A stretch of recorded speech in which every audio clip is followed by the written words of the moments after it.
talk about Punnett Squares since that's what your homework's on. We've already done it in class, so you should be aware of the basics, but just to review, all right, Punnett Squares are basically just going to be the probability that a parent will pass on its genetic code to the offspring. When we do our Punnett Squares, we have to take into account male and female. All right, male, female. All right, let's use eye color for an example, blue eyes and brown eyes. We already know that blue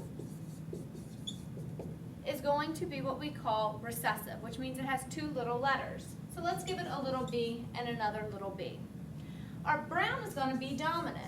So since it's dominant, it's going to have a capital B, and it can either have a capital B or it can be capital B, little b.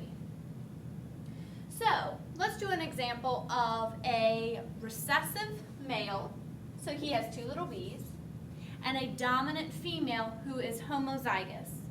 So she has two big B's. All right, when we set up our Punnett square, to figure out how many squares that you need to have, you multiply the number of traits times each other. So in this case, it would be 2 times 2 gives us 4.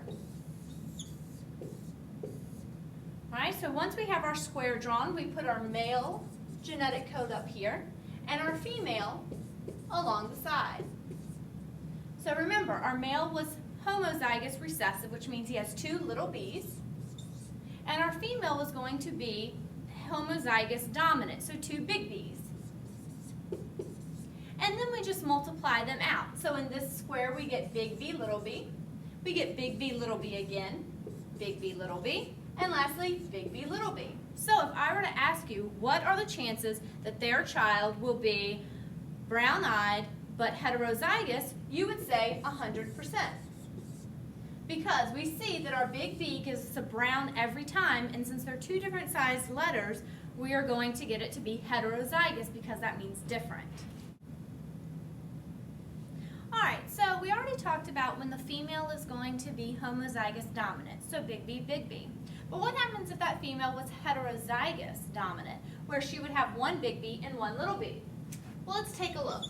So we have our female is one big B and one little b, and then we have our male as little b again.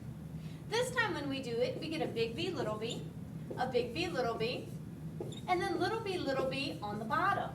So now we have a 50% chance that our kids will have brown eyes because of this big B.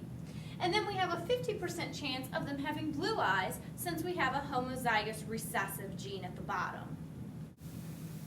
Alright, so hopefully this will help you with your homework assignment tonight. But if you still feel a little uncomfortable, try to get done what you can, and we'll talk about it in school tomorrow.